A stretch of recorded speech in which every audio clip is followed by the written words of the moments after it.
You know what my favorite response is? I'm sure it's your favorite response too. I get from people when I talk about plant-based. Where do you get your protein? I'm good.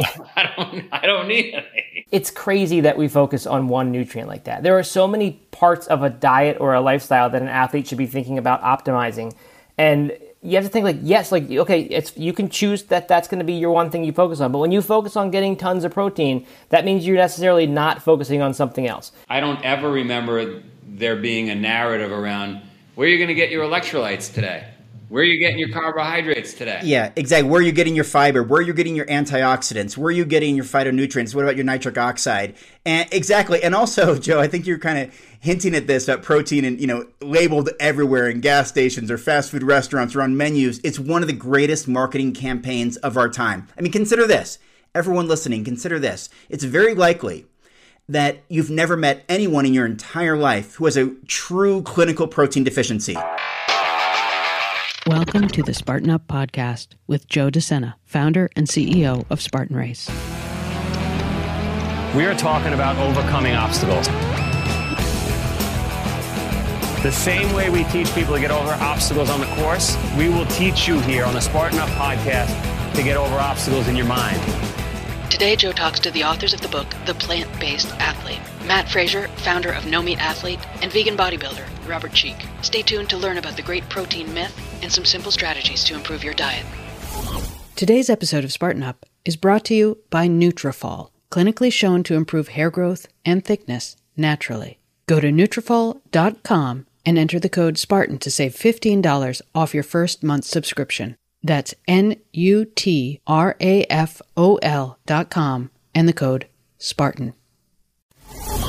Joe DeSena here, CEO and founder of Spartan. We have the Spartan Up Podcast going on. We've got Robert Cheek as a guest, and we've got Matt Fraser. Did I say those names correctly? You did? Yeah, you got them. These guys are no meat athletes. That means no matter how hungry they are, 100 miles in, they're not going to tackle an animal. Is that fair to say? That is right. Yeah, that's fair to say. What do? You just pick up berries along the way? Berries, assorted other fruits. What else, Robert? Dates. Dates are a favorite. You guys got this book, Plant-Based Athlete. What's the story? My mom was a vegan back in the 70s, and I go back and forth eating purely plant-based. And this morning, don't tell anybody, I snuck a little bit of really crispy bacon in my salad. I don't know why I wanted it, but I get a lot of pushback. About 50% of our audience is like, Joe, you're an idiot. You'd be so much healthier if you only ate meat. What and I'm being facetious with the question, right? Because I know the answer. I have very similar beliefs to you guys, but tell me why that's the wrong kind of thinking. I mean, to me, if you look at the science and the data that's starting to accumulate, I tend to think that the longest lived people on the earth are eating predominantly plant-based diets. If you look at like Dan Buettner's Blue Zones research, that's some of my favorites. They're not people who are 100% vegan or vegetarian. For me, that's an ethical choice to go that far. But meat is a condiment, or it's a once every few weeks sort of festival celebration thing. For the most part, they're eating beans and grains and fruits and vegetables, nuts and seeds, and that's what I eat my entire diet based on. Robert does too. And what we've kind of set out to prove with this plant-based diet or plant-based athlete book isn't so much to say that this is the best diet, this is the only way to become an elite athlete, or that all elites are going to become even better if they eat this way. We wanted to show that this is a viable option, that there are world-class, Olympian, just professional, top level athletes who are eating a 100% plant-based diet, and they're at the top of their games, whether as a result or at least it's not preventing them from being that. That's what we wanted to demonstrate with this book, and kind of show that every man, every woman can do the same thing. Robert, you agree with that, or you want a hot dog right now? Yeah, no, I agree with it wholeheartedly, and I've been vegan for more than 25 years now. I started as a 15-year-old in 1995 at weighing 120 pounds. Right now in 2021, I've been up to 220 pounds, therefore putting on 100 pounds with a plant-based diet. I've been a champion bodybuilder and a champion runner, so endurance sports and kind of strength and power performance sports, and it hasn't slowed me down. And throughout that quarter century plant-based journey, I've come across Scott Jurek and Rich Roll and Brendan Brazier and Fiona Oakes, and many of these athletes, including some who have been vegan since birth and who are professional bodybuilders, world champion, ultra triathletes, Olympic medalists, and they're all mentioned in the book by name and with their stories. And so I've seen it firsthand over the last 25 years. And that's really why we wanted to write this book, because maybe some people aren't aware of Jahina Malik or Fiona Oakes or Christine Vardaros or many of these athletes who've been doing this for a very, very long time at a high level. And it was just to tell those compelling stories of the world's greatest plant-based athletes. And that's what we've done in our new book. Well, one of our athletes is a gentleman named Kyle Dake. He's a good friend. He's at Cornell University, one of the best wrestlers in the world. And he's just, and the funny thing is, if you read the China study, I'm sure you guys did, Dr. Colin Campbell's at Cornell University too, right alongside Kyle. But Kyle's just not buying it, along with a lot of other friends I have. And I've just come to the conclusion that you just can't push your will on folks. And who knows, maybe the three of us, myself and you two, along with the athletes you just mentioned, maybe we think we have it right, maybe we have it wrong, right? Like years ago, if you remember, 9 out of 10 doctors recommended smoking Marlboro cigarettes, right? Maybe a bunch of us recommend plant-based. I know I feel better, but maybe Kyle feels better with bacon and clean burgers. I don't know. Yeah, I hear you. I actually really appreciate that viewpoint. That's kind of, for me, has always been it. Like when I went vegetarian for the first time, this was 12 years ago, I was really afraid that I just thought if I did that, then I had to suddenly become an activist. That it meant you had to start just going around telling everyone else that they should eat this way too. And for me, it never was that. It was just a personal choice. It was what I wanted to do ethically. And then it turned out that it worked really well for me too. And it allowed me to, qualify for the Boston Marathon, get into ultra running, run 50s, 100 miles. It all worked. It was wonderful. 100% vegan. But I've never tried to say that means it's the right diet for you. For me, I like to provide the tools and say, once you're interested, and people thankfully are becoming really interested in this now with lots and lots of awareness and celebrities and all the athletes we've mentioned. That's great. And for me, okay, well then here are the tools to help you. But I've never made it my mission to really convince you that this is the best way, because like you just said, there may be people for whom it isn't best, or even if physically it is the best, there are people for whom it's just not going to match their worldview. And for me, I'm okay, then eat more plants. And I think most people can agree that eating more plants is a good thing, even if you're not going all the way. Yeah, one of the things I've come to the conclusion that's an easier sell to meet people where they are is, why don't you at least have a salad with every meal? Yeah. And that's an easy start, right? If you're going to eat whatever you're going to eat for breakfast, have a big salad. Whatever you're going to have for lunch, have a big salad with it. Have a big salad for dinner. Do you think, how do you guys feel about certain parts of the world over the last couple of thousand years, 500,000, whatever, those people tended to eat a little more animal protein, and so the descendants, in the current age right now, maybe do better on meat or plants or berries or anything there? Well, I think there is some historical significance to that, but keep in mind those were things that were dependent on different regions and different skill levels and hunting levels and community levels, and were typically meals that had to be consumed right away. Whereas a lot of plants were available, all the time, and more reliable and more diverse, and of course provided all the micronutrients, the vitamins, minerals, antioxidants, those kind of things. And we also had a pretty short lifespan back then, living to 30 or 40 or something like that. And we just live completely differently now. We didn't have refrigerators back then, or freezers, or microwaves, or technology, or internet. And so we adapt like we do in all other areas of life. We adapt with technology and as life changes around us. And now we know there's tremendous benefits to including more plants on our plate.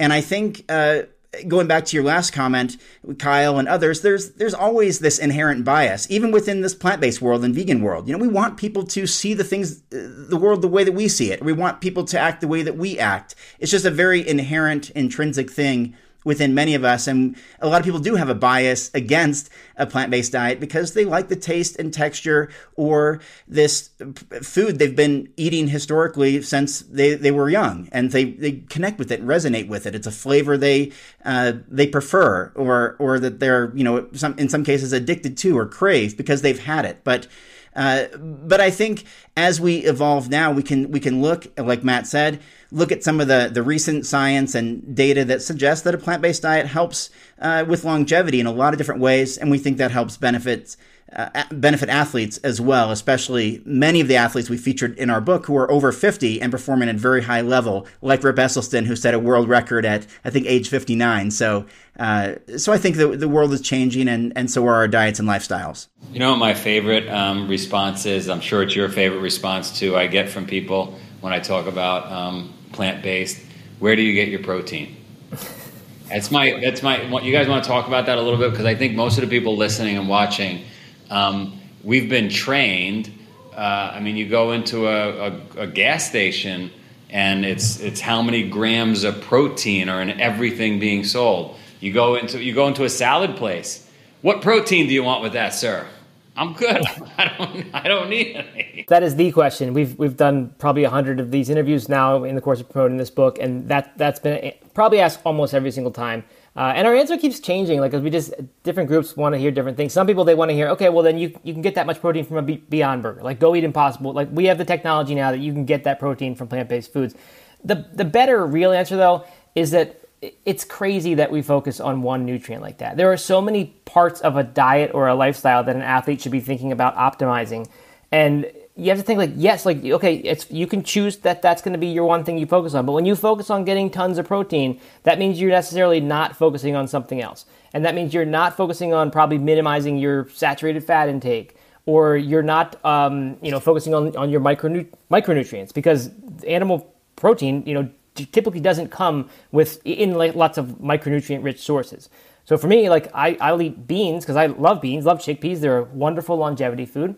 But when I do, and that's a big protein source for me. But I don't think about it that way. It's not that I don't eat those for the protein. I eat them because of the fiber, and because beans are, one of these common Blue Zones foods that are so linked to longevity. And they come with tons and tons of micronutrients and these resistant starches. There's so many reasons for me to eat beans. I don't even think about protein, but it is the protein source. So, you can look at government numbers and the amounts we need. I think 0.36 grams per pound is the, sort of government recommendation, which is really not very much at all. Athletes perhaps slightly more. So maybe a 150-pound athlete might need 80, 90 grams of protein. But to go beyond that, to me, the costs far start to outweigh the benefits. I don't know. It is not the big problem people perceive that it is in a plant-based diet. Protein's in all of our foods. I actually love that answer, right, Robert? Because I don't ever remember there being a narrative around where you're going to get your electrolytes today. Where are you getting your carbohydrates today? Yeah, exactly. Where are you getting your fiber? Where are you getting your antioxidants? Where are you getting your phytonutrients? What about your nitric oxide? And exactly. And also, Joe, I think you're kind of hinting at this, about protein and, labeled everywhere in gas stations or fast food restaurants or on menus. It's one of the greatest marketing campaigns of our time. Consider this. Everyone listening, consider this. It's very likely that you've never met anyone in your entire life who has a true clinical protein deficiency, because that's typically found in starving populations, in communities with eating disorders, people who live in a food desert, who don't have access to proper calories. If you consume adequate calories based on your real calorie needs, then by default, you will consume enough protein, regardless what your diet is. Yet, almost everyone we've ever met consumes more protein than they actually need, and they're still convinced they need to eat more of it. But often comes with baggage, it often comes with dietary cholesterol, saturated fat, excess calories, and prevents us from consuming more of those complex carbohydrates that are so much more micronutrient dense. So this protein thing has been a very, very clever and effective marketing campaign, one of the best of our time. You guys know my buddy Dr. Bishi, Dr. Fred Bishi? Yeah, sure. He has a great saying, right? He said, look, and maybe you disagree with this, Robert, but, a plant-based diet's probably not going to give you 18-inch arms. In your case, maybe it did because you're a bodybuilder. I want to see those arms. Look at that. I like that. he might be secretly feasting on cats and dogs or something, Robert, at night when no one's looking in the house. I don't know. Those are pretty big arms. But he said, you could also end up with the biggest arms in the cemetery, right? If you want to live, which is what one of the things you guys said first out of the gate here, if you want to live a long time, you got to eat less meat. I mean, Dr. Colin Campbell at Cornell did a 30-year study, right? And he said he proved conclusively, without a shadow of a doubt, that you just live longer on plants. Exactly. I mean, yeah, like we said, I'm not trying to make the argument this is the best diet for sports. I think it is as good as any other. But to me, I do like to make the argument that it is the best that you can do as far as, minimizing the risk of the diseases that most plague us. So, yeah, and then by extension, you also end up getting longer careers out of that, because that means you're not failing, not beginning to fail, not succumbing to disease and other just signs of aging. That stuff is slowed down, and that's why we see, like, if more than anywhere else where we're seeing the plant-based diet benefit athletes is in aging athletes and extending careers, and people who do it, even professionals who do it near the end of their career, and it becomes this sort of comeback and they play 3 or 4 more years at a really high level. To me, that's like the first obvious sign of a plant-based diet, not just being a good longevity thing, but also being good for athletes. What are you suggesting people do that they don't want to give up the meat? Like, what is the suggested diet for those listening? What are some things they could do at home? Yeah, I think the thing is to add more plants to your plate. Now, that sounds pretty, basic concepts. What do we mean by that? Well, include more sweet potatoes. Include more of the foods that most athletes already eat. Things like potatoes and rice and beans and broccoli and spinach. And you look at a bodybuilding diet. We talked about, you don't want to be going to the grave with 18-inch arms, but only at age 42, which happens in my industry all the time. More names than we could mention, have unfortunately fall into that, not only in bodybuilding, but in professional football, professional wrestling, all these different sports. But adding these, these bodybuilding type foods that are totally plant-based, the greens, the grains, the legumes, and then adding in some cruciferous vegetables and some fruits is just a great way to fight off free radicals and to take in some anti-inflammatory properties and reduce soreness and reduce inflammation and improve recovery time, increase your energy consumption through complex carbohydrates. And that's what we're suggesting. Just add more of your favorite plant-based foods to your plate. And if it means swapping out protein sources like Matt said and go for if you still like burgers and pizzas and all those things, then have some Beyond Meat or Impossible Foods or some other brand where it tastes and feels the same as meat, but just without the animal involved. Another really good way to do things, like just to kind of give a practical example for me, like if I'm trying to, say eat raw for a while or intermittent fast, like I find that as the day goes on, that's when I want the more and more comforting foods. People are kind of accustomed, with the exception of Joe having the bacon this morning, to having a plant-based breakfast. Like that's not that far out of the realm of possibility for people to imagine themselves eating, some fruits and maybe some nut and maybe some grains or whatever, having that for breakfast. So I think that's the place to begin. Like if you want to, maintain the meat in your diet, like make that your dinner time thing and keep that your big comforting thing. And then, start your breakfast, see if you can go plant-based just in the morning. And then if that's comfortable for a few weeks, get through lunchtime that way. And then, you're eating really, really healthy. You can eat mostly raw fruits and vegetables, some beans, some grains, some nuts and seeds. Like eat all that stuff all day and then do what you want in the evening. But I think that's a really nice way to begin. And then maybe you'll find you want to go further or maybe not. We'll be right back to this interview. But first, a message from today's sponsor, Nutrafol.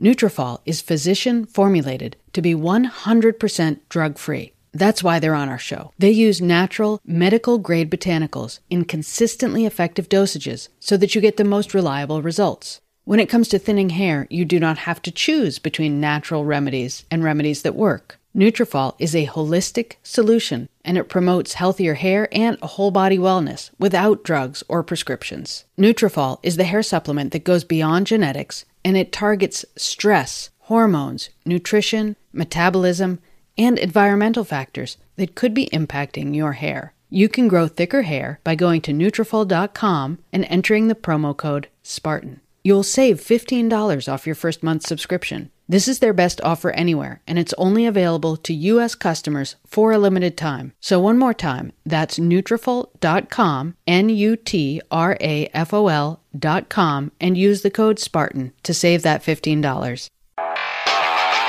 I will say, I am surprised. I love what you said before when you said, I was in Fiji once, in the interior of Fiji, not the beaches that everybody's visualizing.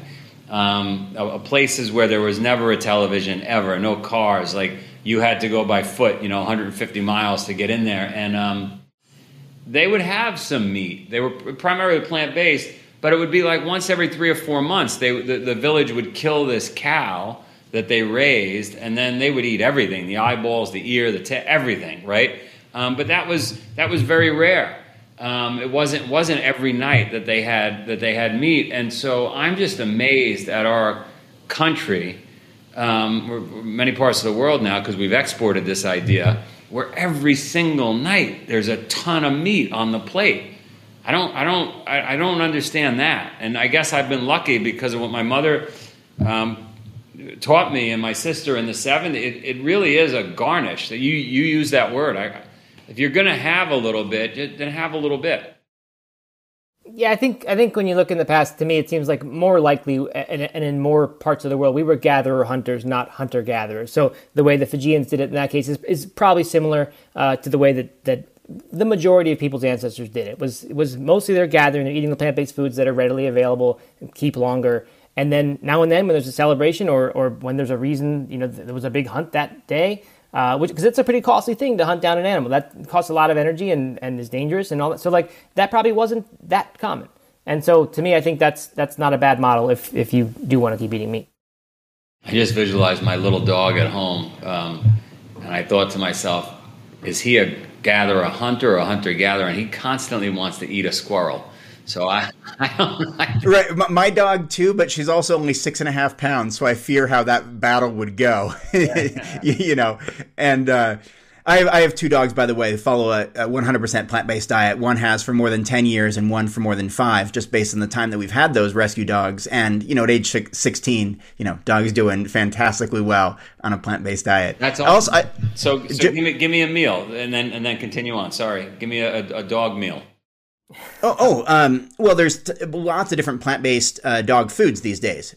So that's V-Dog or Wild Earth or Evolution. So we have canned food, we have dry food, all that stuff. But they also like their favorite thing is tofu. That's really is their favorite food. And we give all different types of flavors and styles of pepperoni or bologna or bacon or whatever. But they'll eat brown rice. They'll eat a bunch of other healthy plant-based whole foods as well. But they do have this very tailored plant-based food that's either canned food, dry food, or both, so they get all their vitamins, nutrients, everything met. What I was going to add, Joe, was that our friend Dr. Campbell, we're talking about the way that we eat now is just meat at every meal and fast food that's so cheap and government subsidized and so readily available and marketed to us. Dr. Campbell has a quote. By the way, he endorsed our book. His name's on the back cover. He said something along the lines of, if we all adopted a predominantly plant-based diet, we would cut healthcare expenses by 70 or 80%, because it's not, protein deficiency that's filling up the hospital beds. It's just not. And if we can look at some of those common degenerative diseases and realize the healthcare costs and the costs on families and individuals' health, and realize that a plant-based diet can help, in many cases, avoid some of those outcomes, I think we would lean more in that direction. I'm going to leave you guys with a couple of stories, and you guys could edit it for me. Dr. Colin Campbell was explaining to me how because he was a farmer. For those of you listening or watching, you got to read the book, The China Study. You probably could listen to it on Audible. But he was a farmer, and he said to me when he was doing his research and he was younger, he found some old book written in the 1920s that was sitting on a shelf at Yale collecting dust. And apparently this researcher at Yale, again, correct me guys if I have this wrong, took a bunch of like the ROTC kids and a bunch of super athletes across the country and tested one versus the other. Like those that were eating lots of meat and those that were just plant-based, and the plant-based completely outperformed the meat eaters. And he thought, why didn't this book ever go anywhere? Why did this thing just sit at Yale on a shelf collecting dust? Do I have that story correct? I haven't heard it before, but I do recall he might not, aspects by the way, he might not have talked about it in the China Study. This might have been just in his office when I was sitting shooting the shit with him. But right. But I have heard parts of that story, and Matt, I think it's this idea that we're comfortable with certain habits and routines, and marketing has a strong influence on that, and we don't like to change. It's that term. I remember when I went to school, cognitive dissonance, right? We get really dug in our ways, and to our own fault. Really, we're not open to new ideas. When my mom brought home a salad and tried to throw away the sausage and peppers from that, my grandfather, everybody flipped out. My parents got divorced over it. So I guess if anybody is going to take anything away from this call, I would say just have an open mind. Just have an open mind, right? We can't, Robert and Matt, we can't force people to do this. My mother couldn't force me when I was young, but eventually I came around to it. But we could say try it, and I like to say don't turn your salad into a pizza. That's good. Yeah, I mean, I think you're right, and I think this is a slow change. This has been happening since 70s, 80s. I mean, this is moving. The progress has been there, but it's been slow. To me, we've kind of hit this exponential, the steep part of the growth curve in the past 5-10 years with some of the best athletes in the world. I mean, Novak Djokovic, best tennis player in the world over the past decade, talks all the time about how he's 100% vegan. Many NBA players, some of the best ultra runners. World-class soccer players. I mean, just like it's coming out, and people are on higher and higher levels with bigger and bigger platforms are beginning to just open people's eyes to the idea that a plant-based diet, if not just no better, it may actually be better. But if not that, then it is at least a viable alternative. And I think that's really big progress, and I'm glad that we've made it and highlighted it in this new book. I'm going to get my lunch salad right down the street. And how would people find, no bullshit, I'm really going right down the street to go get my salad. How would people find this book if they want to get it? It's in bookstores everywhere. It's doing very, very well on Amazon. It's in Barnes & Noble. It's in independent bookstores. And it's now being translated into 5 other languages. It's been a New York Times bestseller, so oftentimes it's in the front of the store when you walk in on the new release section. It just came out in June. So, anywhere fine books are sold. And it's called The Plant-Based Athlete. You guys probably just Google it, find it. For those of you not watching this on YouTube and listening, what's amazing is when you open it, not only is it got all this great information, but there's a whole salad inside that'll keep you satisfied while you're reading it. So I'm kidding. There's not a and it's not a pizza. No, but there are recipes from the athletes. The athletes themselves contributed a whole bunch of the recipes, so it's cool to me that you can get recipes from world-class athletes, exactly what they're eating, and then how their whole day looks. So I love that part of the book, and I think people will enjoy that. You guys are awesome. Thanks for doing this. And what are you gonna have for dinner? I'm having Indian food tonight, I think. I had that last night. I had a spinach dal curry over rice. So tonight, maybe a burrito bowl. We'll see. I like it. Thanks for the opportunity, Joe. Appreciate it. Yeah, thanks, Joe. Marion, what do you think? Now all these years I've been telling you salad only. You believe in me now? Thanks for listening to this episode of Spartan Up Podcast. Spartan Up is your partner in resilience for mind, body, and spirit. We're here 3 days every week. Do you know someone who needs a little nudge? Maybe they could use some motivation, tactics to be stronger, healthier, happier, more successful. Tell them about our show. And if you're watching on YouTube, leave us a comment. We want to know who's watching and who's listening. Thanks. See you next time.